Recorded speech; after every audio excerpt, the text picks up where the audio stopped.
Hi everyone, this is Patty Barr. I'm the Director of ICATER here at the University of Iowa College of Education, and I'm continuing our app webinars today with an app called ModMath. Here it is on my iPad.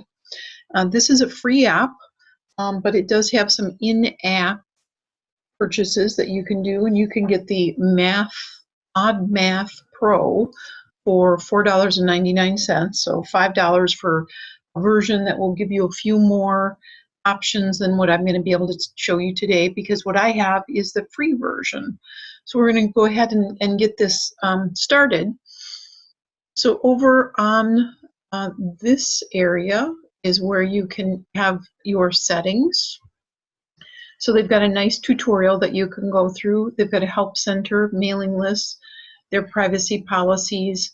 This is where you store purchases on Math Pro and in some advanced settings.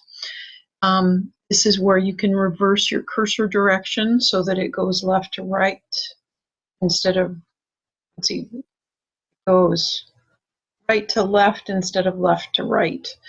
And then this one here, this plus sign is going to give you a new sheet of paper. And this is where you can see the different ones that I have open. So this first one I have open is called Untitled, but I could change the title of that to something else. And my keyboard comes up, and I can call it Patty. Let's see, I wanted this to be Find Greatest Common Denominator. Okay, so we're just going to say that we're done with that. Before we get into finding greatest common denominators, I wanted to just show you how this works. So I'm going to go into this first page, Simplify. And when I first started looking at this, I thought, okay, well, let's look at some fractions and see if I can't. Let's get rid of this. I don't know why that's up there. Okay. I started typing this in like this. So I put a 1 in one of the boxes, and I put a 6 in the next box. And then I made a line. So the 1 and the 6, and then I made a line down here. And on this one, I made a line, and then I stretched that line over. And then I put the 80 below. But when I put the equal sign in, it came either here or here, and it just didn't right. So what I did try was this option right here. And so when you use that one, you can go into a specific square, and I'm just going to make this bigger just by doing a pinch out. So I'm going to just make it a little bigger. You can see this, the square's a little better too. And what I wanted you to do is simplify this. So 16 and 80, I know that that could be simplified by with a 4. So I'm going to go into that square and then go to this one because it's a fraction, and then the top, it's kind of hard to see, but the top is shaded. And so I'm going to say, oh, that could be a 4, and I'm going to click down on the bottom now, and 80 divided by 4 is 20. Oh, that can be changed as well. So I could go down to, is that really 1/5? So I'm going to put an equal sign here, and again, get this one.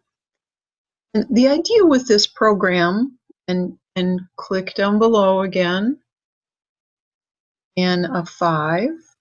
Okay, so I've simplified that. Where's my 5? Did it come up? Okay, so I've simplified this problem. What the idea of ModMath is to have students be able to type in a problem themselves, solve that problem, and either print it or save it to email, or you send it off to email, save it as an assignment without ever picking up a pencil. So the idea is for students with dysgraphia or some difficulties with doing math and writing math and keeping track of where they are on a page, they can do this without a pencil. So they could put in the problem, they can solve the problem, they can email the problem without picking up a pencil. Some of the things over here on the side that I want to show you are over in here along this is where we would upload things. So we can email things or send a message, add it to notes, send it to more places. So some of the places that I have on my iPad, you could send it to Notability. We're going to go back and what are some of these other things? You could copy it or print it, save it to Dropbox. And then this grid piece is going to give you some different options as to what the screen looks like. So I'm just going to, so that's kind of a light gray. Here's a darker gray with white on so it's white on dark gray. Here's white on a tan on gray, red on, what is that, gray, I guess. Another kind of off-white on gray, black on gray, and orange on gray. This one actually looks like kind of the best contrast right now, so I'm going to leave it on that. And then this one, it's going to say that we need to buy the Pro in order to get this piece, which is where you can, this is the one that's going to let you put a note in. So if I had this option, I would click on that and a little box would come up down here and I could put a note. So a little yellow box would come up and I could put a note. This one is so that I can, and this is going to tell me the same thing, but what that one will do is allow you to upload things. So, and including taking a picture. So you could take a picture of the problem. Your student could copy that onto the page. Because the teacher could copy that onto the page. You've got a picture of it, or you could upload from other programs. And then this one on the top, just tells you where you are on the page, kind of an orientation piece. So right now we can either be on page 1, which is where we are, or on page 2, which is empty. It doesn't have anything on it. So here's page 1, which is where we want to be. So I simplified 16 over 80, and I think I've got another one in here. I could simplify 35 over 50. I divide both of those by 7. I've got a 5 on the top and a 10 on the bottom. And that can also equal a 1 on the top. That can't be right. This is a 7 on the top. So I need to clear it. So there's a clear button down here. So this is kind of like your backspace key. And that's a 7 on the top. So that is a simplified version. You have to do the problem right. I think I've got another problem on here, and this one is a little bigger, so I'm going to pinch this down so that it's smaller again. And I wanted to multiply this, or simplify or multiply it out. So I've got 5 times 8 is, I'm going to put this square, it's 40. And I've got an x to the 10 times an x to the 4. And if I'm doing those, I have to add those together. So I want to write out x to the 14. So in order to put the x in, you'll see down here, there's a little dot in the corner of some of these. And like this one, if I get that dot, it's going to tell me that I could get, let's clear that little dot.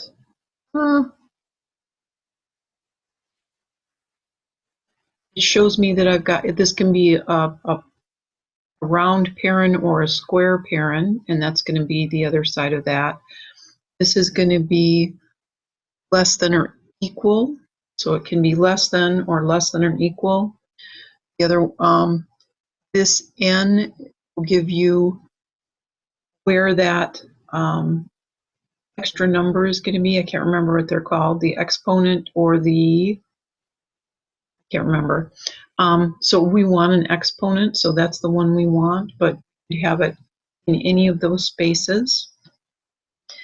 Your period, I'm guessing that's going to be a comma or a period.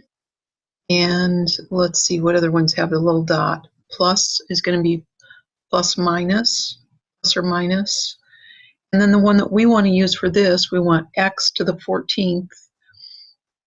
We've got an a there right now as a variable, but look, we can have all kinds of variables. So I'm going to choose the x, and I'm going to go back to that one, and I'm going to put this on the n over here because I want the exponent on there. Gives me the little spot up here, and I'm going to put a 14, and then that's y to the first, it's y to the first, so that's y squared. So the next square over, pressing on, I want a y, so instead of my x, I'm going to get the little dot of y, press on the n, oops, back to y, to the n, and I'm going to put a 2. So I've got, this equation is now simplified as 40x to the 14th y to the 2nd. You can see lots of different things on the keyboard. They're kind of cool.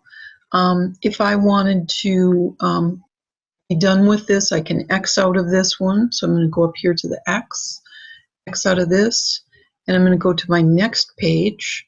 If I wanted to have a brand new page, I could press the plus and have a brand new page. And you can see it's untitled and it's brand new, but I'm going to go back over to the one that I started earlier today. And this is find the greatest common denominator. So I just put in a couple numbers. And if I wanted to find the greatest common denominator between 36 and 54, make this a little bigger for you. 36 is what? 6 times 6. And a 6 is 2 times 3. So this is 2 and 3 and 2 and 3, right? So those are the factors of 36. And then for 54, 54 is what? 9 times 6. 9 is 3, and 3, and 6 is 3, and 2. So the least common denominator, we've got 2 2s and 2 3s over here. We've got 3 3s and a 2. So we've got the least common denominator is going to be 2 times 3 times 3 is going to equal 18, right? 18. So here's another one, 15 and 75. I know that 15 is, the factors of 15 are 3 and 5. The factors of 75 are going to be 3 and 5 and 5, right? Because it's 3 times 25. 25 is 5 times 5, so it's 3, 5, and 5. So this one is going to be, the least common denominator is going to be 3 times 5 equals 15. You can see that if you're just doing it side to side, it goes pretty quickly. It just jumps over, and so that speeds up the writing. So we did just a couple of things, one with fractions, one with, as you're going to go on to fractions, but you could make this as complicated as you wanted to. You've got some, so on our other one, you can put in parentheses and your variables. You've got some square root functions, and if you do this little arrow right here, you've got a few more. You can do things with dollars and percents and cents, and even this one doesn't have calculus functions, but I think on the more complicated, the one where you pay for, I think you've got a few more symbols. So again, this is ModMath. Nice little app to keep you organized, not having to write. And I like the grid in it. I like that you can change the background colors. And I like that it's free. That's the best part. And even if you get all of the bells and whistles, it's only a $5 app. So